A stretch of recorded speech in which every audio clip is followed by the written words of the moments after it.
Right, so modified Thomas test. So this is again looking at range of motion around the hip. So what you're going to do is talk to your client, demonstrate it to your client, okay? So ischial tuberosities just off the bed, alright? From there, taking hold of the leg and then just letting them roll back down. I'll just bring the pillars down sort of in a nice position. So from there, I'm holding it back. Now, again, ideally, if you're clothed up, you could have some restriction from that clothing. But I want, if I'm right back, if I sit further back to there, the bed's there restricting my leg. Yeah, I don't want it to do that. So that's why I need my ischial tuberosities just off the bed. So when I roll back into that, that knee should be now hanging down. Yeah. So it should be below, hopefully lower than my hip. Yeah. So from that position now, I'm just going to ease this leg in a bit. Does the knee rise? Slightly. Is it still kind of level or lower than my hip? Yeah. So that's going to indicate that I've not got tightness in my actual hip flexor.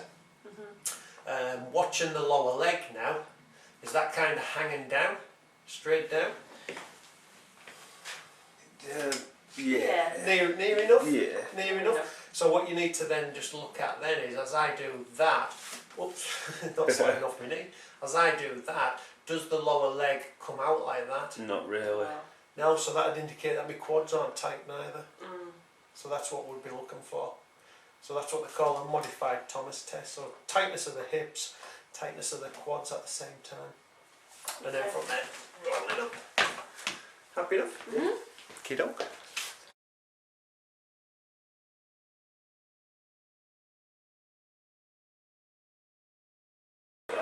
Yeah, no. So this is looking at specifically piriformis. Okay, so if you can imagine piriformis is an external rotator. So if I'm laid on the bed and I relax, what's happened to my feet? It's gone out a bit. Above, but I should stay straight up if my piriformis and external rotators aren't tight. Right. Well, they naturally want to go out. It's not massive, so they're not overly tight. But you'll see some people are like... Yeah, I would say that's more normal. Well, technically it's tight external rotators and weak adductors because they should balance each other out and hold you there.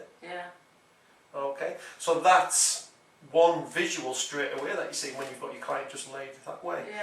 The other one is what you specifically do is turn them over now, because this is really going to look at piriformis. So from that position, get them to bend the leg.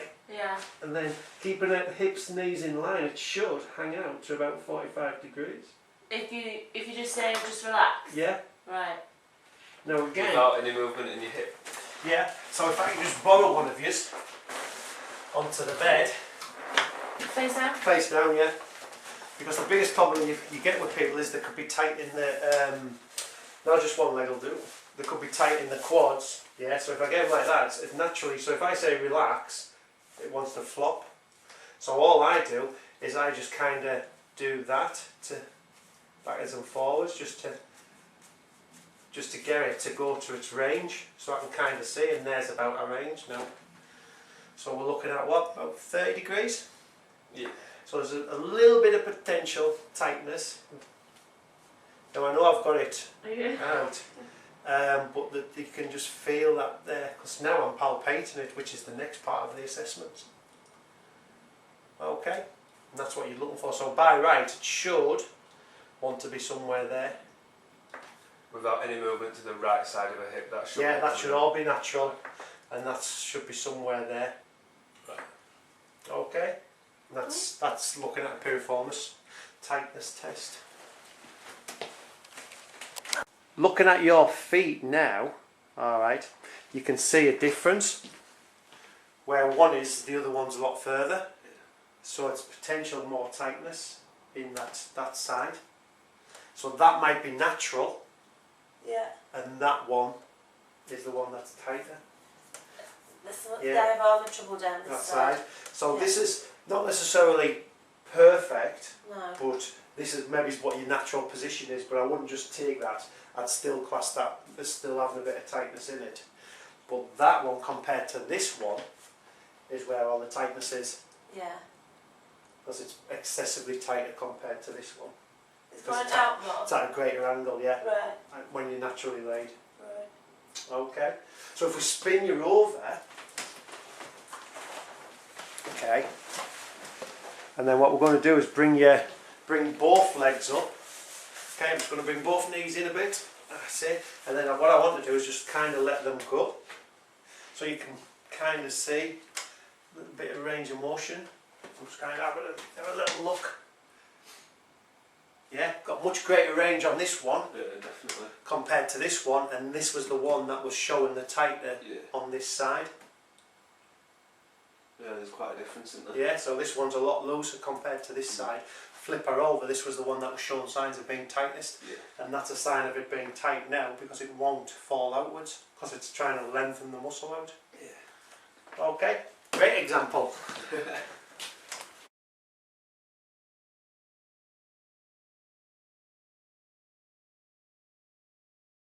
So this is Ober's test.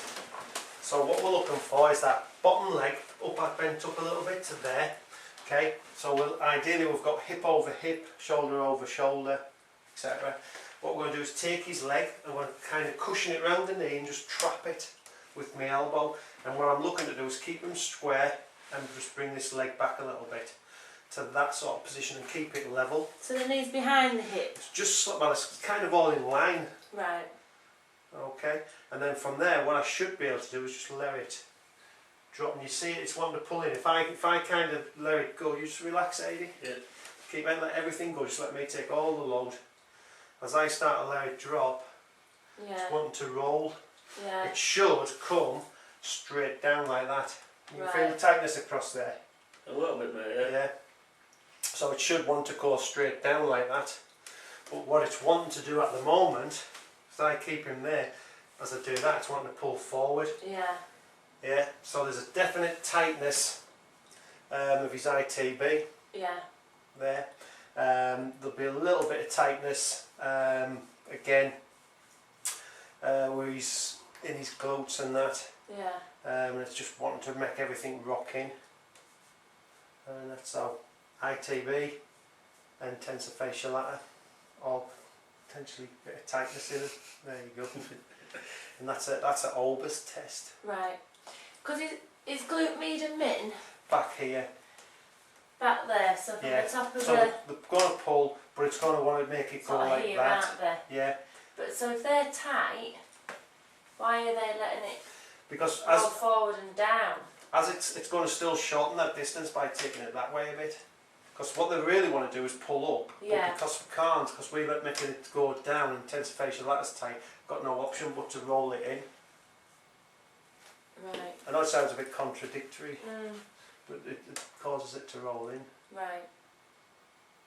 Could it be an indication of tight hip flexors or not? That's a different test. No, we're not testing for that. Different test. There might be an element of rec fem on there. Right. With a bit of tightness, because you've got one rec fem that's coming out. Yeah, to there. Out onto here. Okay. Well, it's coming up. Can we do other side, really? I'll go at the other.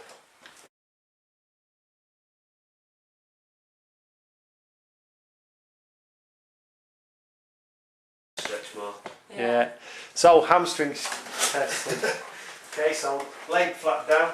Okay, so what we should be looking at as we raise this up, when we get to a point of bind, ideally, and I'm pretty much there now. So that's extremely tight hamstrings. Yeah. Yeah. Because really we should be at 90 degrees. 80, 90 degrees is acceptable. Yeah. Now that doesn't mean to say that that's the norm, but looking at that sort of range, Yeah. I'd only be doing this test if I'd looked at his pelvis alignment. Yeah. And found that I'd go in posterior tilt of his pelvis, so I want to see what the hamstrings are like now I've got the pelvis in a neutral position.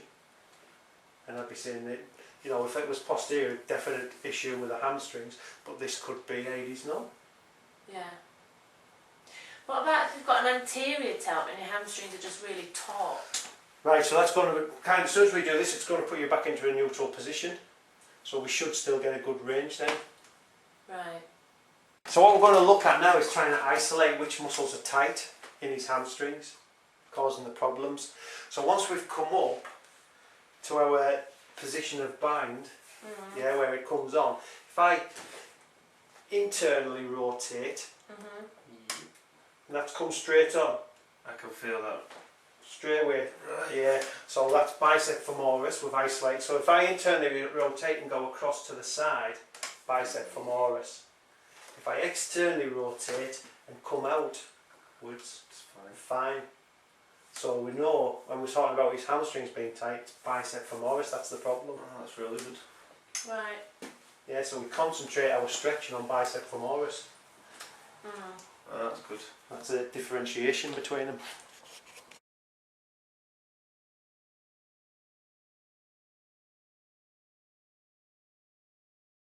So this one's looking at the adductors, so we're looking for range of motion. So if you can imagine down the middle, again we kind of should be able to get out to about 40 degrees really on this, depending on what the area that's tight is. So as my client now, I'm going to manually manipulate him into position. Obviously I need to protect the knee joint, ankle joint, so I'm just coming under to that, taking the load, and then we move him out till we find that point of restriction, which we're starting to get to because I'm A little bit, yeah. so I'm at that point. So again, movement wise, it's not a bad range, but if he's got real tightness there, what I might want to do is take out gracilis out of the equation. So from there, I'm just going to let the leg bend and should move that a little bit further. It doesn't feel too good. Yeah, so I'm just starting to get still a bit further, But what I'm looking for is that none of this is starting to lift. Yeah, to lift up. Yeah. So we've got a good range there. With a client that might be really tight in these adductors, you might get out to somewhere like that. So if I take gracilis out of the equation, then is it gracilis that's causing the problems because obviously it's attaching below the knee, or is it one of the other adductor groups? The sartorius and gracilis attached at a similar point. Similar don't position, they? yeah. Yeah, onto the medial condyle of the tibia. Okay, and that's just doing an adductor test. And when you said you could do a little test to... So moving on to the question you've just asked, establishing why would I want to know whether it's gracilis or the others, because that could differentiate what type of stretch I do. So for instance, if it was one of the others excluding gracilis, so I've bent the leg, brought the leg out, realised it wasn't gracilis that was tight, what I would do is I'd get the client to sit up.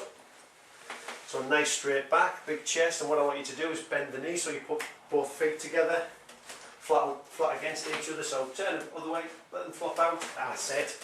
Into that position, he sits up nice and straight, and then I would be looking to now perform a bit of a met stretch on there. Whereas if it was gracilis, what I'd be saying is, okay, let's say it's that leg that's got the tight gracilis, keep that foot where it is, put that leg out straight, typical when you're videoing, and then from there he's nice and straight and would lean forward, and that would stretch out his gracilis.